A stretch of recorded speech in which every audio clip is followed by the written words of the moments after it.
And let's not forget the importance of gratitude in this process. Even as you confront your shortcomings, take a moment to acknowledge your strengths. What have you done well? Where have you grown? What challenges have you overcome? Gratitude has a way of shifting your perspective, reminding you that while you may not be where you want to be, you're certainly not where you started. As they say, the journey of 1,000 miles begins with a single step. Indeed, every step you've taken so far has brought you closer to the person you are capable of becoming. And every step has brought you closer to your potential and closer to your biggest dreams. That's what life is about, yes. The beauty of self-reflection is that it's both humbling and empowering. It forces you to admit that you don't have all the answers, but it also reminds you that you have the power to find them. It teaches you to take responsibility for your life, not in a burdensome way, but in a liberating one. When you stop blaming circumstances, other people, or sheer bad luck, you reclaim your agency. You realize that while you can't control everything, you can control how you respond. And in that response lies your power. As you move forward, commit to making self-reflection a cornerstone of your life. Carve out time for it, whether it's through journaling, meditation, or simply sitting quietly with your thoughts. Ask yourself the tough questions. What do I want? What am I afraid of? What am I willing to sacrifice to create the life I envision? And then most importantly, listen. Listen to the answers that arise, even if they scare you, especially if they scare you. There's an immense strength in choosing to confront yourself, in deciding that you are worth the effort it takes to grow. Because you are. Your potential is vast. Your capacity for transformation, limitless. But it begins with you. No one else can do this work for you. No one else can look in the mirror and face the truth of your life. It's your responsibility and your privilege. So take that first step. Look inward. Be brave enough to see yourself clearly, strong enough to embrace what you find, and determined enough to become the person you were always meant to be. Because the world doesn't need a perfect version of you, it needs the real one. And you deserve to live as that person, fully and unapologetically. The time is now. Don't wait for another year, another month, another moment. Fix yourself with this moment, with this year, and watch how everything changes. Life has a strange way of unfolding. Sometimes it feels as though we're carried by its current, swept along without much say in the matter.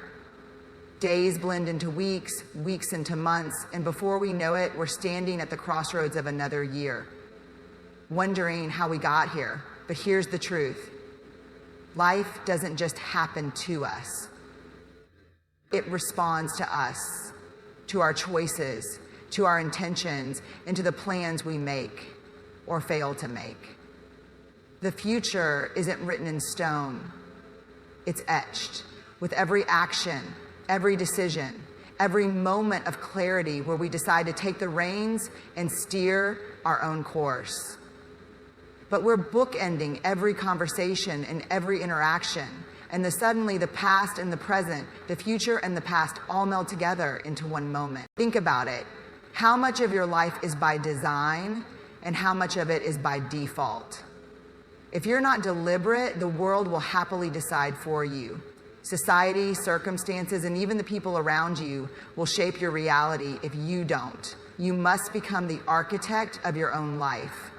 If you don't like the house you're living in, it's time to pick up the tools, draw new blueprints, and start rebuilding. As the saying goes, the best way to predict the future is to create it. That begins with intention. And for me, that was the game changer when I gave myself permission to do something with my own life. I began to ask myself questions like, what do I want to allow into my life? Or what do I want to ignore? To design your future, you must first dare to imagine it. What does a life well lived look like for you? Not for your parents, not for your friends, not for the version of you trying to keep up with societal expectations, but for you. Close your eyes and picture it. What are you doing? Who are you surrounded by? What are you contributing to the world? Be specific, because clarity is everything. A vague vision leads to vague results. and vague results lead to frustration. A clear vision, on the other hand, is like a lighthouse. It keeps you anchored and guides you even in the stormiest seas. Let's get something to eat, Christian tells us, and big and patient eat, and eat until we get to a better place, because otherwise we can't see anything. And let's look real close. And yet, vision alone isn't enough. It must be paired with action. This is where most people falter. They dream of change, but they don't create the systems to sustain it. They wait for motivation to strike, not realizing that motivation is fleeting, unreliable, and often absent when you need it most. What you need instead is discipline. Discipline isn't glamorous, but it's effective. It's what gets you out of bed on the days when it's easier to hit snooze. It's what keeps you moving forward when progress feels slow. And it's what separates those who achieve their goals from those who merely wish for them. Start small, but start. Don't wait for perfect conditions. They don't exist. Perfectionism is just procrastination dressed up as virtue. Begin where you are, with what you have, and trust that each small step will lead to the next. Momentum is a powerful force. Once you start moving, it becomes easier to keep moving. And with every step, you'll build confidence, resilience, and belief in your ability to create the life you envision. But let's talk about obstacles, because they're inevitable. No matter how well you plan, life will throw curveballs. Your path will twist and turn in ways you didn't anticipate. This is not a sign that you failed. It's a sign that you're alive. Challenges are not meant to break you, but to shape you. They test your commitment to your vision. They force you to adapt, to think creatively, to dig deeper than you thought possible. And in doing so, they reveal your strength. Remember, the road to success is not linear. It's messy, unpredictable, and often uncomfortable. But discomfort is a sign of growth. If you're too comfortable, you're not challenging yourself enough. Growth requires stepping outside of your comfort zone, embracing uncertainty, and learning to thrive in the unknown. As the writer Anais Nin once said, life shrinks or expands in proportion to one's courage. You have the power to shrink or expand. If your overthinking is holding yourself back, please be brave enough to expand. And yet, courage alone isn't enough. You must also have patience. We live in a world that glorifies instant gratification, but the best things in life take time. Building a meaningful life is not a sprint, it's a marathon. It requires persistence, endurance, and the ability to delay gratification. It requires trusting the process, even when progress feels invisible. As the saying goes, the day you plant the seed is not the day you eat the fruit. Keep planting, keep tending, and trust that the harvest will come. Thank you. One of the most powerful things you can do as you design your future is to set goals. Real, tangible goals that are tied to your values. Goals give your life direction. They turn your dreams into a plan and your plan into action. But here's the catch. Your goals must be meaningful. They must resonate with who you are and what you stand for. If your goals are rooted in someone else's expectations, they will feel hollow, no matter how impressive they seem. Your goals should challenge you, inspire you, and make you come alive. And as you set these goals, don't forget to break them down. A big vision can be overwhelming, but when you break it into smaller, actionable steps, it becomes manageable. Focus on the next step, not the entire staircase. Progress, no matter how small, is still progress. Celebrate it, acknowledge it, use it as fuel to keep going.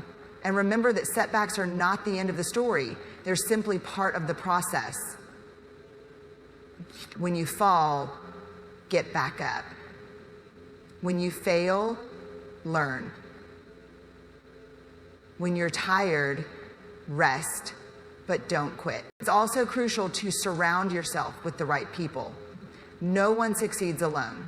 The people you spend time with have a profound impact on your mindset, your habits, and your potential. Choose your companions wisely. Seek out those who challenge you, inspire you, and hold you accountable. Let go of relationships that drain you or pull you away from your vision. You become the average of the people you surround yourself with, so choose wisely. Finally, never lose sight of your why. Your why is your anchor. It's the reason you get up in the morning, the fire that keeps you going when the road gets tough. When you feel like giving up, reconnect with your why. Remind yourself of the life you're building, the person you're becoming, and the impact you want to leave on the world. Your why will carry you through the darkest moments and propel you toward the light. Your why will carry you toward the light. Life is too short to live passively, too precious to leave to chance. You have the power to design a future that excites you, challenges you, and fulfills you. But that power is only activated when you take responsibility for it. Don't wait for life to happen to you. Decide what you want, create a plan to get there, and take the first step today. Because in the end, the life you live is the life you've built. And there's no better time to start building than now. It's a curious thing, isn't it? How life keeps moving forward, regardless of whether we are ready or not. Days turn into weeks, weeks into months, and before we know it, another year has passed. And yet so many of us go through the motions without ever stopping to ask, am I living the life I truly want, or am I simply existing? The answer to those questions lies at the heart of self-reflection, a practice that's both profoundly simple and deeply transformative, yet often avoided. To fix yourself, to truly elevate your life, you must first be willing to confront yourself. Not the curated version of you that you present to the world, but the real, raw, unpolished version. The one who wakes up at 2 a.m. questioning everything. That person deserves your attention. There's an old saying, the unexamined life is not worth living. But I take it a step further. The unexamined life is not worth living at all. When we look at human trafficking, the blame is directed on the individual, not on the system. Legislators do everything in their power to see a difference in people's life. But I take it a step further. The unexamined life is not worth living at all. It's drifting, aimless, and unanchored, carried along by external forces rather than guided by internal clarity. Reflection isn't easy. It's a mirror that doesn't lie. When you take the time to look deeply, you'll see both the beauty and the flaws, the potential and the shortcomings. And here's the truth, you cannot fix what you refuse to face. Avoidance may offer temporary comfort, but it guarantees long-term stagnation. Growth begins the moment you muster the courage to ask yourself, who am I right now? Who do I want to be? And what stands in the way? The process of self-reflection requires brutal honesty, the kind that makes your chest tighten and your stomach churn, but that's the point. If it doesn't make you uncomfortable, it isn't real. You have to strip away the justifications, the excuses, the narratives you've built to protect yourself from the truth. I'm too busy. It's not the right time. I'm doing the best I can. Are you? Or are you afraid to admit that you've settled for less than you're capable of? Remember, clarity is power. When you begin to see yourself clearly, you also begin to understand your patterns, the habits and choices that have led you to this moment. Perhaps you've spent years chasing validation from others, forgetting that self-worth is an inside job. Or maybe you've avoided risks because failure terrifies you, not realizing that avoiding failure often means avoiding growth. Whatever your patterns are, they are not your destiny. They are simply the result of repeated choices, and choices can be changed. But change doesn't happen in the abstract. It happens in the small, deliberate moments when you decide to do something differently. And this is where the magic of self-reflection comes in. When you take the time to analyze your past, you equip yourself with the tools to create a better future. You learn from your mistakes instead of being defined by them. You extract lessons from your pain, turning it into wisdom. And most importantly, you start to align your actions with your values, bridging the gap between who you are and who you want to be, your prescription drug. It's also worth noting that self-reflection is not a one-time event. It's a daily practice, a habit that must be cultivated over time. Think of it as a dialogue with your soul, a conversation that deepens with every passing day. Some days, it will feel enlightening. Other days, it will feel excruciating. But every moment of discomfort is an opportunity to grow. As the poet Rumi once said, try not to resist the changes that come your way. Instead, let life live through you. And do not worry that your life is turning upside down. How do you know that the side you are used to is better than the one to come? Let worry, let grief, let struggle live past you, underneath you, but let Jesus live within you. Underneath the struggles that you are living underneath you, let Jesus live within you. Of course, self-reflection doesn't mean wallowing in self-criticism. It's not about tearing yourself apart or obsessing over your flaws. It's about understanding yourself with compassion and clarity. Imagine speaking to a younger version of yourself, the child who once dreamed so boldly and loved so freely. Would you berate that child for their mistakes, or would you guide them with kindness and encouragement? Apply the same principle to your current self. Be gentle, but be firm. Hold yourself accountable, but don't forget to celebrate your progress. How can you celebrate people with whom you're either farther along or need to get closer to taking your goals, your dreams, your visions into reality? It's also important to recognize that habits are not just about actions, they're about identity.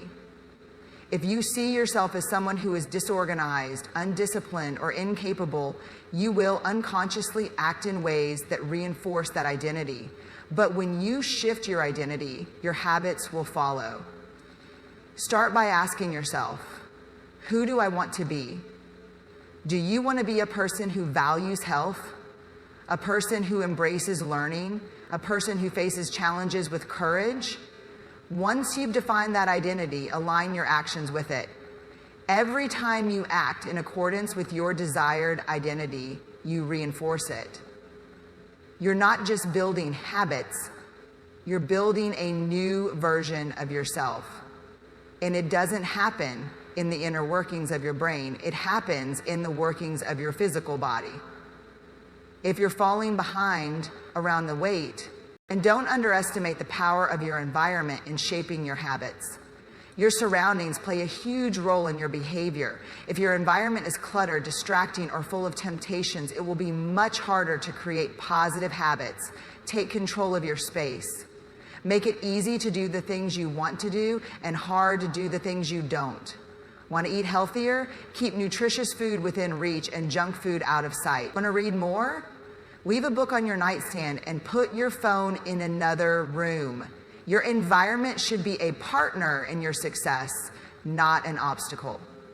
And the third thing is, when we look at our calendar, update your calendar. Perhaps the most important thing to remember is that habits are not about perfection. They're about progress. Perfection is a myth, a trap that keeps you stuck in inaction. Progress, on the other hand, is achievable. It's messy, imperfect, and wonderfully human. Focus on getting a little better each day. If you improve by just 1% every day, imagine where you'll be a year from now. Small changes, compounded over time, lead to extraordinary results. There's a profound freedom in taking control of your habits. It's the freedom to create a life that aligns with your values, your goals, and your potential. It's the freedom to become the best version of yourself, not through grand gestures or dramatic transformations, but through the quiet, consistent effort of showing up every day. As Aristotle famously said, we are what we repeatedly do. Excellence, then, is not an act, but a habit. So take a moment to reflect. What kind of life do you want to build? What kind of person do you want to become? And what habits will help you get there? The answers to those questions are within your reach, but they require action. Start today. Start small. Start imperfectly, but start. Because the life you dream of is not out of reach. It's on the other side of the habits you choose to create. And the choice is yours. Life is not a straight path, and it was never meant to be. It twists and turns, it rises and falls, often in ways that feel overwhelming and unpredictable. No one escapes hardship. No one gets through life unscathed. Challenges are not the exception. They are the rule. Yet so many of us live as if we're entitled to smooth sailing, as if adversity is some kind of cosmic error rather than an inherent part of the human experience. And I try not to be that person.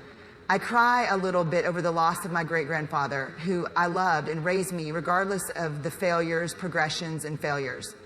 But here's the truth. It's not the absence of challenges that defines us, it's how we respond to them. The difference between merely surviving and truly thriving lies in how we choose to face the difficulties that come our way. You're welcomed for sitting here with me on this journey of when adversity strikes, it's tempting to crumble under its weight. It's easy to fall into a mindset of despair, to look at the obstacles in front of us and see only what we stand to lose. But challenges, as painful as they may be, are also opportunities. They are the universe's way of asking, what are you made of? How much strength do you have within you? Are you willing to grow? These questions may not feel welcome in the moment, but they hold the key to transformation. As the philosopher Friedrich Nietzsche said, he who has a why to live can bear almost any how. And I was like, your challenges are not here to destroy you, though they may feel like it. They are here to teach you, to mold you, to reveal what you're capable of when pushed to your limits. Adversity strips away the superficial and forces you to confront what truly matters. It tests your character, your resilience, and your ability to adapt. It's in these moments of struggle that you discover your strength. And make no mistake, there is strength within you. You may not feel it right now. You may have buried it under layers of doubt and fear, but it's there waiting for you to uncover it. The problem is that we often see struggle as something to avoid, something to fear, rather than something to embrace. We think of pain as inherently bad, forgetting that it is also the birthplace of growth. Consider the process of building muscle. You lift heavy weights, you push your body to its limits, and in doing so, you create tiny tears in your muscle fibers. Those tears are not a sign of failure, they're a sign of progress. They heal, and in the process, the muscle becomes stronger. This same principle applies to life. The challenges that tear you down also have the power to build you up if you let them. Get ready for amazing, inspiring leadership, inspiration, and guidance on all the big decisions that are coming your way in 2020. And I would highly recommend dive in. Take the crazy, ride the fury, and experience the journey. But growth is not automatic. It's not guaranteed. Just as you must choose to lift the weight in the gym, you must choose to face your challenges with courage and determination. You must choose to learn from them, to let them shape you rather than break you. And that choice is not an easy one. It requires effort, grit, and a willingness to confront the discomfort head on. It requires you to stop asking, why is this happening to me? And start asking, what can I learn from this? How can I grow through this? Instead of continuing to wish away the underlying truth and moving towards that growth and transformation, we run away from it. It's important to acknowledge that thriving through challenges does not mean denying your pain. It does not mean pretending that everything is fine when it isn't. Pain is real and it's valid. Ignoring it doesn't make it go away, it just buries it deeper. The key is not to avoid pain, but to move through it, to face it, feel it, and then use it as fuel. Making friends with pain uses an opportunity to move through it, to face it, feel it, and then use it as fuel. As Viktor Frankl, a Holocaust survivor, wrote in his book, Man's Search for Meaning, when we are no longer able to change a situation, we are challenged to change ourselves. Your circumstances may be beyond your control, but your response is always within your power. Your empire may be bigger than ever, your DeGrom farm may be narrowing by degrees, and your poverty may be greater than ever, your circumstances may be grave, but part of your mission is greater than your power. And while challenges often feel isolating, they are also a reminder of our shared humanity. Everyone you meet is carrying some kind of burden, fighting a battle you may never see. You are not alone in your struggles, even if it feels that way. Lean on others. Seek connection. Let people remind you of your worth when you forget it yourself. There is no shame in asking for help. In fact, it's a sign of strength. We are not meant to walk this road alone. As the African proverb says, if you want to go fast, go alone. If you want to go far, go together. Adversity also has a way of clarifying what truly matters. It strips away the distractions and forces you to focus on the essentials. When you're in the midst of a storm, you stop worrying about trivial things. You stop chasing shallow goals. You start to see what's real, your values, your relationships, your purpose. Adversity refines you. It burns away the inessential and leaves behind something purer, something stronger. It teaches you what you can live without and what you cannot live without. And in that clarity, there is immense power. It allows you to honor your values. It allows you to follow through. It allows you to lean in, and it also allows you to lean out. It allows you to stretch, and it allows you to grow. But thriving through challenges is not just about enduring hardship. It's about using it to create something meaningful. It's about taking the raw materials of pain and forging them into strength, wisdom, and purpose. It's about becoming the kind of person who not only survives the storm, but emerges from it transformed, stronger, wiser, more compassionate, more alive. It's about proving to yourself that you are capable of more than you ever imagined. There is a moment in every challenge when you must decide who you want to be. Will you let the difficulty define you, or will you define yourself in the face of it? Will you choose bitterness, or will you choose growth? Will you shrink back, or will you rise up? These are not one-time decisions. They are choices you must make over and over again. But with each choice, you become stronger. With each choice, you take another step toward thriving. Through the filing era, we will have to take bigger risks. We will have to take bigger risks. We will have to take bigger choices. Remember that thriving is not about achieving perfection or avoiding pain. It's about resilience. It's about learning to bend without breaking, to stumble without staying down, to face the storm and keep moving forward. It's about cultivating a mindset that says, this is hard, but I can handle hard things. This is painful, but I can find meaning in pain. This is challenging, but I am up to the challenge. That mindset is not something you're born with. It's something you build one challenge at a time. And so God is always trying to move you even closer to your God himself. So the next time you find yourself in the midst of a storm, remember this: you are stronger than you think. You have more resilience than you realize. And the challenge you are facing, as difficult as it may be, is also an opportunity. It's an opportunity to grow, to learn, to become the person you were meant to be. Don't waste it. Don't let it break you. Let it shape you. Let it refine you. Let it make you into someone who not only survives, but thrives.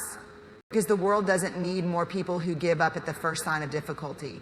It needs people who are willing to face their challenges with courage, determination, and hope. It needs people who are willing to rise again and again, no matter how many times they fall.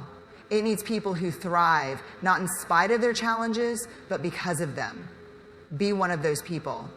Be the person who turns adversity into strength, pain into purpose, and challenges into triumph. And whatever that looks like in your life, be one of those people, the people who are willing to rise again and again, no matter what. The world is waiting for you to rise. Habits are the invisible architecture of your life. They shape your days, your identity, and ultimately your destiny. What you do repeatedly, whether intentionally or not, becomes the foundation upon which your life is built. Yet so many of us go through life without stopping to examine the habits we've constructed. Are they serving us? Are they propelling us forward? Or are they quietly holding us back, keeping us tethered to a version of ourselves we've outgrown? Now, 2 years ago, I created a program called the $30,000 Success Club, keeping us tethered to a version of ourselves we've outgrown. To transform your life, to reignite your potential, you must start by rewiring your habits. It's easy to underestimate the power of habits because they operate in the background, subtle and unassuming. But don't let their simplicity fool you. Habits are incredibly powerful. They are the small, consistent actions that compound over time to produce remarkable results or devastating consequences. There's a saying, you do not rise to the level of your goals, you fall to the level of your systems. And your systems are built from your habits. If you want to change your life, you don't need to start with grand, sweeping gestures. You need to start by changing the small things you do every single day. That was our network marketing session. We'd start with something basic. Whatever you want to work on today, consider this. Every habit you have, good or bad, exists for a reason. It serves a purpose, even if that purpose is misguided. Bad habits are often coping mechanisms, short-term solutions to discomfort or stress. You procrastinate because you fear failure. You overeat because you seek comfort. You scroll endlessly on your phone because you're trying to escape the weight of responsibility. But these actions, while soothing in the moment, chip away at your long-term potential. They take more than they give, and over time, they become chains that bind you to mediocrity. Breaking those chains is not easy, but it's necessary, and it begins with awareness. You cannot change what you don't acknowledge. Take an honest look at your habits. Which ones align with the person you want to become? Which ones don't? This is not about self-condemnation, it's about self-awareness. Be honest, but be compassionate. As the author James Clear puts it, every action you take is a vote for the type of person you wish to become. What kind of person are you voting for with your habits? Once you've identified the habits that are holding you back, it's time to replace them with ones that will move you forward. And this is where many people stumble. They try to overhaul their lives overnight only to become overwhelmed and give up. Real change doesn't happen all at once. It happens incrementally. Start small. Pick one habit, just one, and focus on it. Make it so small that it's impossible to fail.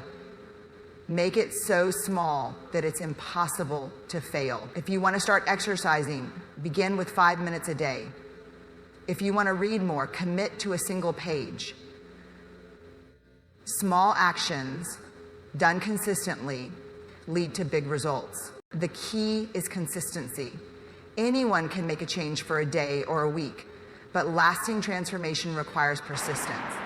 This is where discipline comes in. Discipline is the bridge between intention and achievement. It's showing up for yourself even when you don't feel like it. It's choosing what you want most over what you want right now. And here's the thing about discipline. It's like a muscle. The more you use it, the stronger it gets. The first step is always the hardest, but each step after that becomes a little easier. But let's be clear, there will be setbacks. You will slip up. You will have days when your resolve wavers, when you fall back into old patterns. This is not failure. It's part of the process. Growth is not linear. It's messy, full of twists and turns, progress and regressions. What matters is how you respond. When you stumble, don't use it as an excuse to give up. Acknowledge it, learn from it, and keep moving forward. Issues is trials. You have failures, you have to go through it, you have to learn from it, and keep moving forward. As the Japanese proverb says, fall 7 times, stand up 8. Success is not about never falling. It's about always rising. Falling fast, falling hard, falling free, falling down hard, falling free. We must overcome those fears that keep us stuck. Or else, it's about never boiling the ocean again.